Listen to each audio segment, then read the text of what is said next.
I'm Craig Kenneth, a relationship coach and a psychotherapist. Every relationship is different and every breakup is different. Work with me and you'll get professional help on your situation. And if you're in no contact, focused on personal growth, my workbook series, The Knowledge, will help you make changes like you've never made before. Available now at AskCraig.net.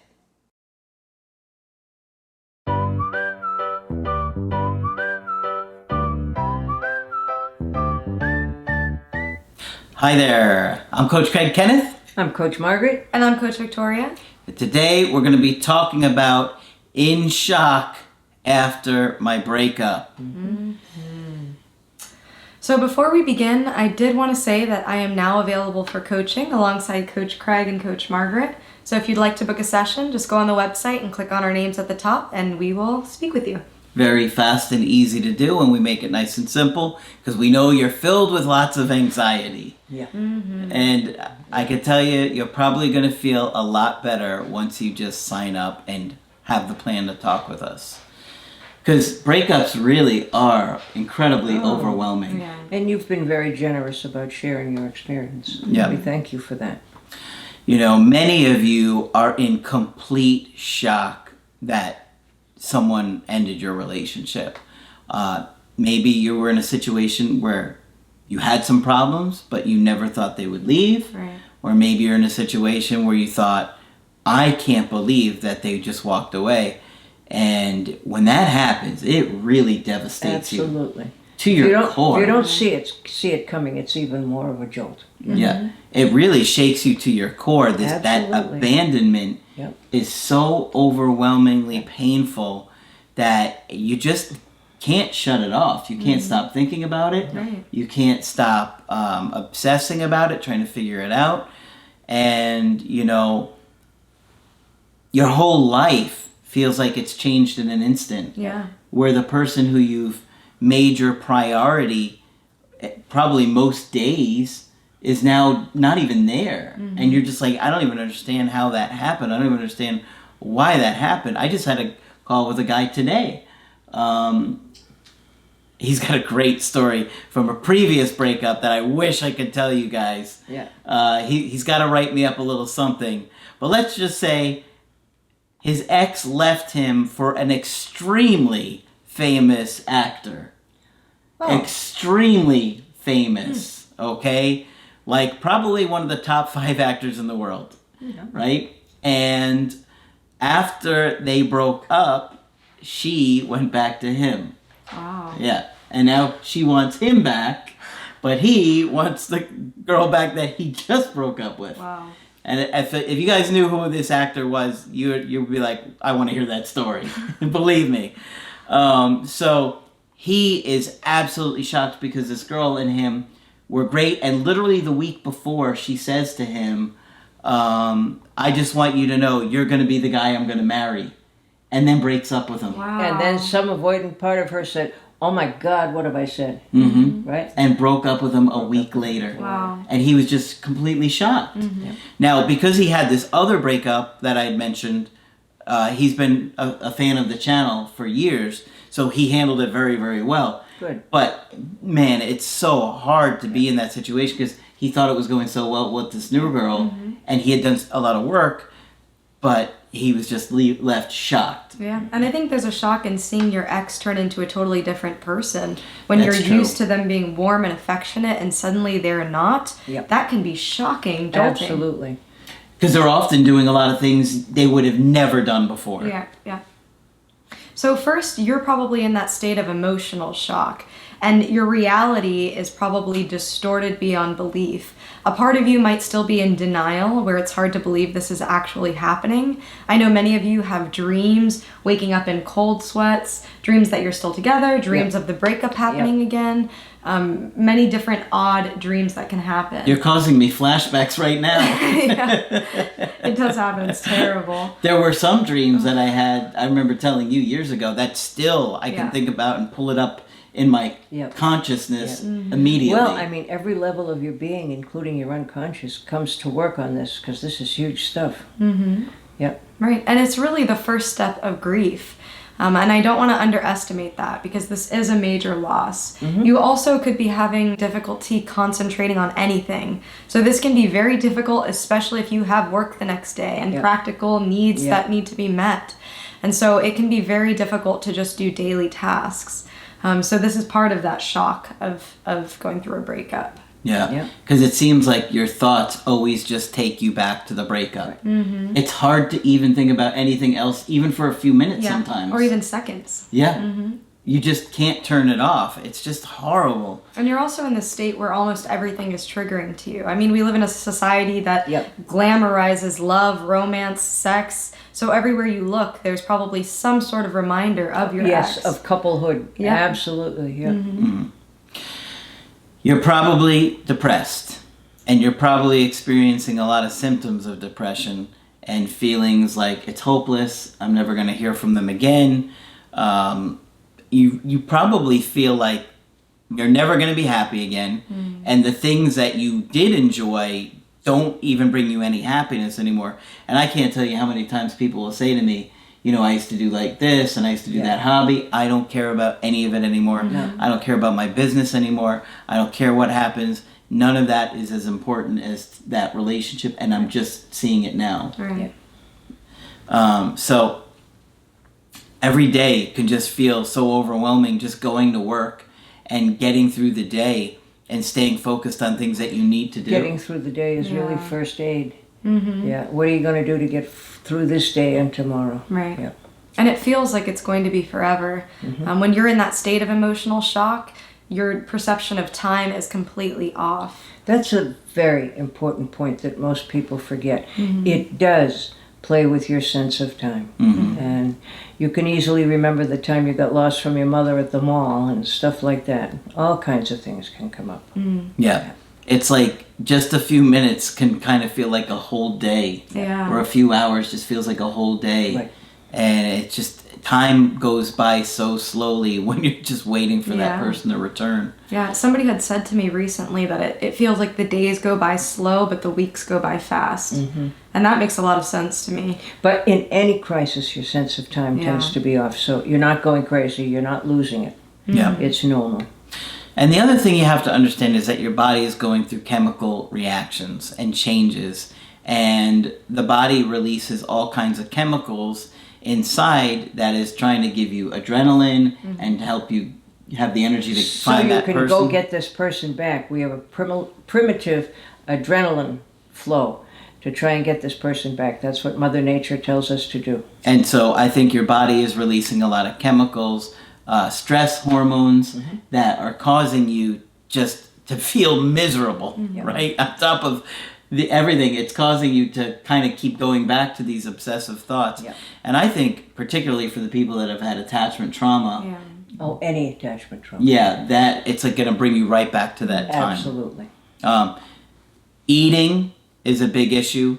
I tell you, I lost a lot of weight. Yes, I couldn't you eat did. anything. Yes, you did. Yeah, I mean, if I ate a few crackers at lunch and like a Gatorade, it was like a good day. I know. I remember eating those little soft fruit pouches that are for children. that was my meal. If that helps, by all means. Yeah, it's terrible. Yeah, and for some reason, like my body gets so anxious internally that I will like hear all kinds of gurgling weird sounds. It's like, it's so bizarre. It feels like all my organs are moving around in there. Like they're like trying to get her back. And they're like, get her back. Hey, you hear me? Why are you sitting here? Go get her back. I also do want to say that the opposite can happen. Some people can overeat. And the other thing is sleep. Sleep can be affected. Either you're getting too little or too much. Yeah, and you're probably exhausted. Exhausted and don't feel any energy, and that's probably very tied to depression. And you're probably thinking, I hope she or he feels at least this bad. Yeah.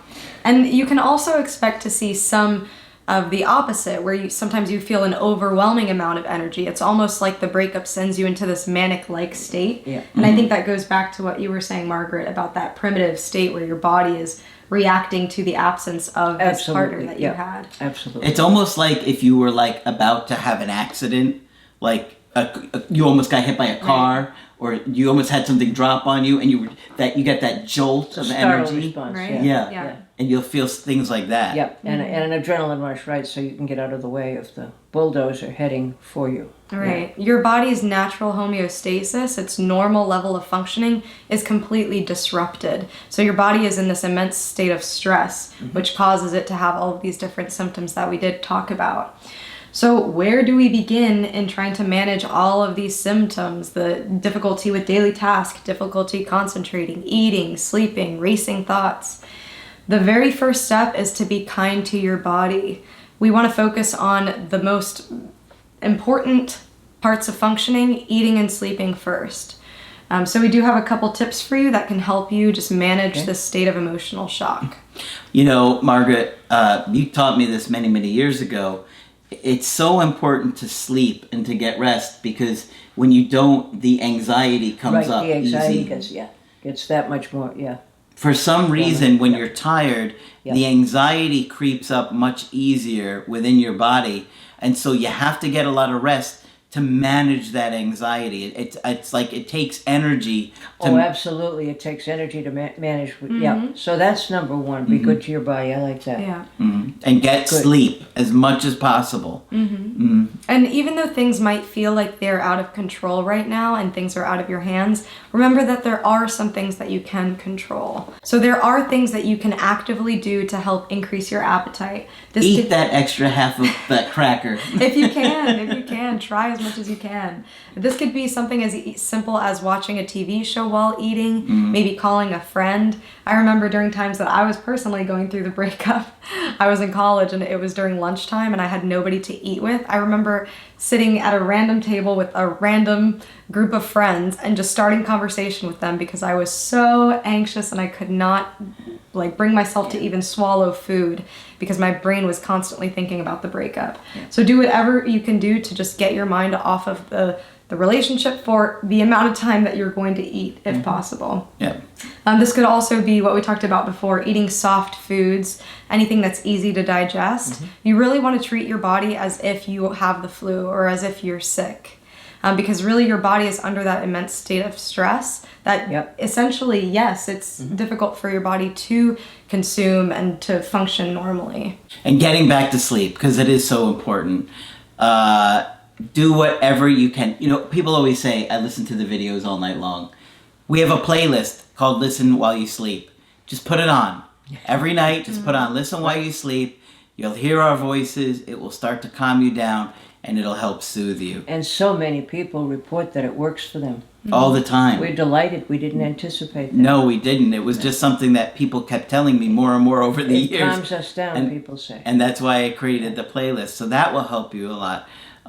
You know, maybe you want to listen to music or even just put on some white noise, like to something. Maybe you got like one of those things with like the rain and the frogs croaking in the background. I really like the frequency sounds. If you look on YouTube, there's tons of frequency sounds. Yeah, they're like a certain amount of hertz or something like that. It's such a calming tone that just plays for hours. That helped me. I don't know if that will help. Whatever helps. Yeah. Do anything that makes you feel good. That was originally taught to me as donut therapy. If you have to eat a donut and that's the only thing you can do to live through the day, eat the donut.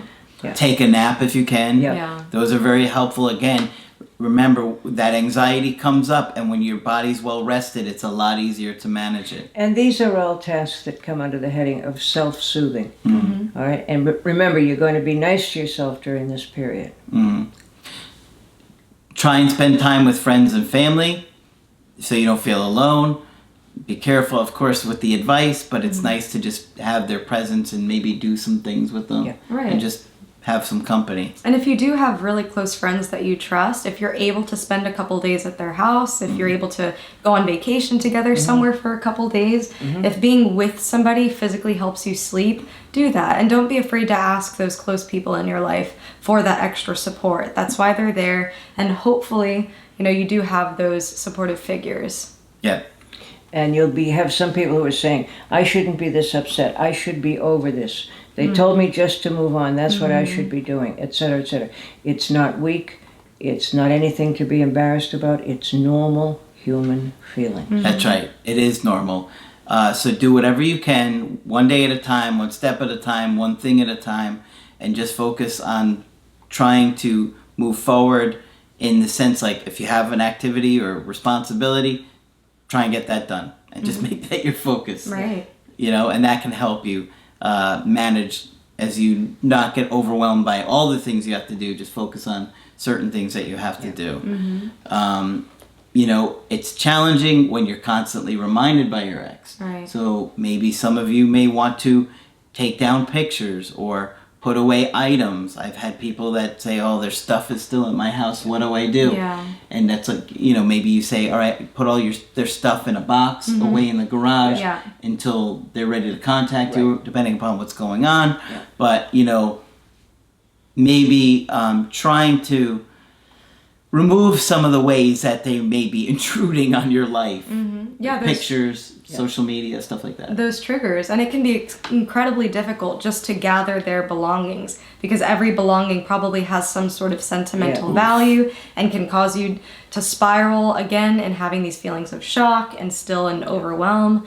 So if it helps to call a friend during this process, do that. If you're able to talk to anybody, just to just get through that. And of course us. Yes, we're here as well And too. by all means, call us, yes. And again, with the daily tasks, if it's as simple as just doing the laundry that day or just cleaning one dish, if you're able to do that, check it off of a checklist. And don't beat yourself up. So the other thing you can do is also using positive self-talk.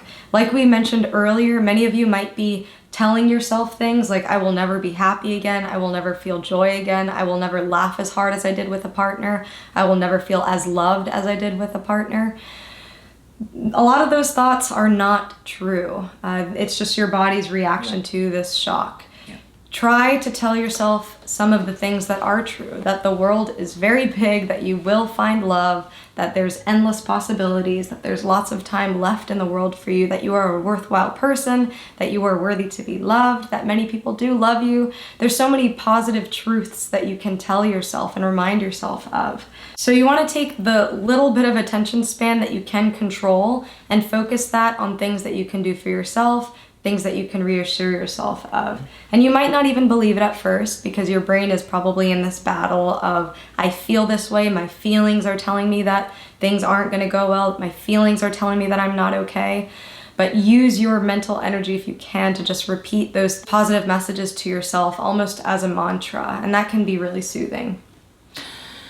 One of the things that we should talk about, Margaret, is that when people get in this desperate place where they just feel like it's never going to turn around, their life is hopeless, I think a lot of people start to have thoughts about hurting themselves. Absolutely. And, Yeah. you know... And bear with us if we ask you that. Because sometimes we can talk with someone whose, voice is down in their shoes, and they're not giving you much reassurance that they're going to be okay. So one of the things you can do is make yourself a short-term plan, how to get through the next week, how to get through the next 3 days, okay? But yes, you have to be aware. And if you do find yourself thinking thoughts of it might be easier not to be here, please share them with somebody, with us, with somebody. Yeah, okay? Get yourself some professional help. Because you don't deserve to die of this. Yeah. Right, and there's also the suicide hotline that you can now text. This can be extremely helpful if it's really late in the evening, if you don't even muster up the energy to call the line, just text the line. And even if you're at the point where maybe you're thinking, okay, I'm not actually going to do it, but those thoughts are coming up for you, just text it. If you're feeling overwhelmed emotionally, there will be somebody on the other end to respond to you and to just get you through that rough patch. Yeah. And connecting with somebody can make a big difference. Oh, sure. Yeah. And if that person on the other end sounds caring, it can be a huge help. Yeah. All right, so it's a lot to take in, and hopefully this has been helpful to you. Breakups are very shocking and traumatizing in so many ways, and we understand. And that's why we're trying to help you understand some of the things that you may be going through and may go through. If you haven't started feeling some of those symptoms yet. You will. Of course, we're here to help, And you can always get our help personally on my website, askcraig.net. I do email coaching and I do Skype. Margaret is available for Skype coaching. If you think I can be helpful, please sign up. And Coach Victoria is available for Skype coaching. I'm looking forward to speaking with you. So just go to the website to sign up that way. But that's it for this video. I'm Coach Craig Kenneth. I'm Coach Margaret. And I'm Coach Victoria. And we will talk with you soon. To get my help personally, go to askcraig.net and click on Schedule Coaching and choose the option that works best for you. I do email coaching or Skype. To schedule a coaching with Margaret, click on Margaret on the top of the page and order a Skype with her.